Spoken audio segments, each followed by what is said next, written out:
कि एग्जेक्टिव का सीरीज लाने वाले थे। चलिए फिर आज 15 क्वेश्चन का सीरीज लेकर आए हैं। चलिए आप लोग को एग्जेक्टिव की ओर लेकर चलते हैं बोर्ड पर। चलिए, इटली के एकीकरण के महत्वपूर्ण भूमिका निभाने वाला काउंट काबूर किस राज्य का प्रधानमंत्री था? ये पूछ रहा है यहाँ पे। काउंट काबूर है, काउंट काबूर। ये पूछ रहा है कि इटली का एकीकरण के मुख्य भूमिका निभाने वाला व्यक्ति काउंट काबूर कहाँ का प्रधानमंत्री था? और राज्य पूछ रहा है, इटली का राज्य बता रहा है। तो क्या था? सार्डिनिया और पिडमोन भी है, रोम भी है, और नेपल और वेनेशिया। तो हम लोग को कौन सा मानना है? सार्डिनिया और पिडमोन। सार्डिनिया और पिडमोन था। फर्स्ट ये क्वेश्चन हो जाएगा आंसर इसका। चलिए नेक्स्ट क्वेश्चन की ओर। किस घटना को इटली के एकीकरण का आरंभिक बिंदु माना जाता है? ये पूछ रहा है कि किस घटना को प्रारंभिक बिंदु है, माने कि कब से इसको इटली का एकीकरण लोगों के अंदर आना स्टार्ट हुआ कि इटली का एकीकरण करना चाहिए। तो देखिए वहां पे क्या था, वहां पे था कि सामाजिक भेदभाव में बहुत परिवर्तन आया। एक बताइए कि एक राज्य का दूसरे व्यक्ति था, एक राज्य पर दूसरे कंट्री कब्जा किया हुआ था। तो उसमें क्या था कि वहाँ का जो कल्चर था उसको क्षति हो रहा था, वहाँ का संस्कृति का नाश हो रहा था। इसके देखते हुए लोगों को लगा कि नहीं, हम लोग का एक होना जरूरी है, एक होना जरूरी है। तो क्या कौन सा है इसमें? ऑप्शन 4 है। वियना कांग्रेस है, 1848 की क्रांति है, सार्डिनिया पिडमोन का ऑस्ट्रिया का युद्ध है, गैरीबाल्डी सिसिली का अभियान है। तो देखिए इसमें क्या हो जाएगा? वियना कांग्रेस में। क्यों? क्योंकि वियना कांग्रेस के समय, वियना सम्मेलन जब हुआ था तो उस समय इसको कितने भागों में इटली को बांटा गया था? इटली को 7 भागों में बांटा गया था। इटली वियना सम्मेलन में इसे 7 भागों में बांटा गया था। तो इससे और विविधताएं बढ़ गई थी। हर जगह का, हर राज्य का अलग अलग अलग अलग अलग अलग क्या था? राजा था। तो इससे क्या होता है? वहां का संस्कृति का नाश हो रहा था। इसके चलते वहां का लोगों के अंदर एकीकरण का भाव प्रकट होना स्टार्ट हुआ था। यंग इटली सोसाइटी का गठन किसने किया था? यंग इटली पार्टी का जो गठन किसने किया था? तो इसमें मेजनी है, काउंट काबूर है, गैरीबाल्डी है, विक्टर एमेनुअल टू है। तो देखिए किसने किया था? तो यह पूछ रहा है कि इटली का जो यंग पार्टी था ये क्या, कैसा पार्टी था? गुप्त पार्टी था। यह कैसा पार्टी था? गुप्त पार्टी था। और इस किसने बनाया था? इसने मेजनी ने बनाया था। मेजनी ने 2 काम किया था। एक गुप्त संगठन कार्बन आदि से जुड़े हुए था, और ये फिर एक बनाया कब?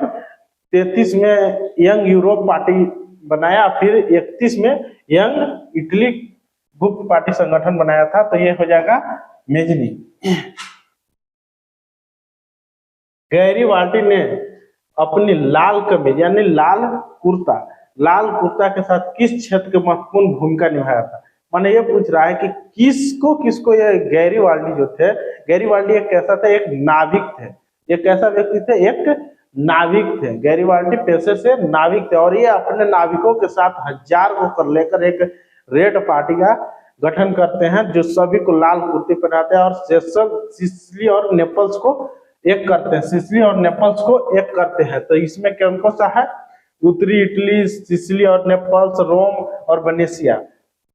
तो इसमें हो जाएगा सिसिली और नेपल्स। वियना कांग्रेस इटली को कितने राज्यों में विभाजित किया था? तो वियना सम्मेलन कब हुआ था? वियना सम्मेलन 1815 में हुआ था। और 1815 में भी किसके नेतृत्व में हुआ था? यह हुआ था मेटरनिक के नेतृत्व में। मेटरनिक के नेतृत्व में हुआ था, और मेटरनिक ने इसे कितने भागों में बांटा था? 7 भागों में इसे बांट दिया था। इसे 7 भागों में बांट दिया था। तो ए में 5 है, बी में 7 है, सी में 8 है, और डी में 9 है। तो इसमें 7 वाले को टिक लगाएंगे। 7 भागों में बांटा गया था। चलिए नेक्स्ट क्वेश्चन की ओर। इटली का एकीकरण के किस वर्ष पूरा हुआ था? इटली का एकीकरण था जो किस वर्ष पूरा हो गया था? तो आप लोग को पता है कि फ्रांस रोम में जो था पोपो के सुरक्षा में किसकी सेना थी? फ्रांस के। और फ्रांस और जर्मनी का युद्ध कब हुआ था? 1870 में हुआ था। 1870 में युद्ध हुआ था। तो इसमें कौन कौन सा ऑप्शन है? 1861, 1870 और 1871 और 1866। तो इसमें 1870 वाला हो जाएगा। चलिए नेक्स्ट क्वेश्चन की ओर। रोम को रोम को इटली की राजधानी कब बनाया गया था? रोम को इटली की राजधानी कब बनाया गया था? तो ऑप्शन क्या है? रोम को। रोम का कौन सा क्षेत्र को बोलते हैं? जहां पर पोप कब्जा किया होता था, पोप कब्जा किया था। पोप की सुरक्षा किसने दे रहा था? फ्रांस ने दे रहा था, फ्रांस की सेना वहां था। तो फ्रांस की लड़ाई कब होता है? जर्मनी और ऑस्ट्रिया के बीच 1870 में होता है, 1870 में होता है। तो हम लोग कब हो जाएगा? 1870। तो इसमें कौन कौन सा ऑप्शन है? 1861, 1866, 1870, 1871। तो 1870 वाले हो जाएगा। चलिए नेक्स्ट क्वेश्चन की ओर। रोम को इटली के एकीकरण में अंतिम रूप से कब शामिल किया गया था? ये पूछ रहा है कि रोम को इटली का एकीकरण, चलिए डबल क्वेश्चन है, रोम को अंतिम रूप से कब शामिल किया गया? तो ये से 1870 में किया गया था। इटली के एकीकरण में ऑस्ट्रिया की क्या भूमिका थी? और ये पूछ रहा है कि इटली के एकीकरण में ऑस्ट्रिया की कैसा भूमिका था? इटली का एकीकरण जब हो रहा था तो ऑस्ट्रिया क्या कर रहा था? विरोध कर रहा था, सहयोग कर रहा था कि आंतरिक रूप से असहयोग कर रहा था? तो इसमें क्या था? वो बाधक था। क्यों? क्योंकि लोम्बार्डी और वेनेशिया पर ऑस्ट्रिया ने कब्जा किया हुआ था, और 3 राज्य और पार्मा, मोडेना और टस्कनी किसको दिया हुआ था? नए नए युवराजों को दिए हुए था। कौन? मेटरनिक ने। तो इससे ऑस्ट्रिया का, तो इसमें क्या जाए? समर्थक नहीं, बंधक, बाधक। तो यह बाधक हो जाएगा, ठीक ना? चलिए नेक्स्ट क्वेश्चन। वेनेशिया को इटली में कब शामिल किया गया? वेनेशिया को इटली में कब शामिल किया गया? तो वेनेशिया जो था, तो वेनेशिया तो ऑस्ट्रिया की लड़ाई कब हुआ था?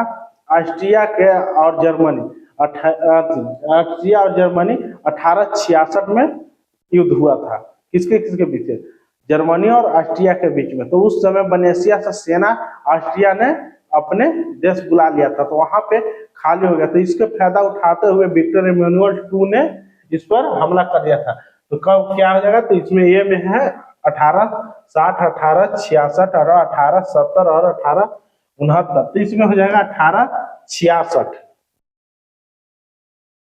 सार्डिनिया पीडमोंट का राजा कौन था जिसमें इटली के एकीकरण का महत्वपूर्ण भूमिका निभाया? सार्डिनिया पीडमोंट का राजा कौन था? राजा पूछ रहा था। Napoleon Bonaparte, Mazzini, Victor Emmanuel II और काउंट काबूल। तो काउंट काबूल क्या था? प्रधानमंत्री था, प्रधानमंत्री था। नेपोलियन बोनापार्ट की मृत्यु 1815 में ही हो गया था, इसको तो कहना ही नहीं है। मेजनी एक 1848 में ही छोड़कर चला गया था। तो बच गया विक्टर इमैनुअल। विक्टर पीडमोंट और सार्डिनिया का विक्टर इमैनुअल थे। सिसिली और नेपल के साम्राज्य को इटली में शामिल करने में किस नेता का हाथ था? बोल रहा है कि दक्षिणी जो इटली था, तो वहां पे 2 गो था, एक सिसिली था और एक नेपल्स था। तो सिसिली और नेपल्स पर किसके कब्जा था? बुर्गो वंश का था। और बुर्गो वंश कब के समाप्त हो गया था?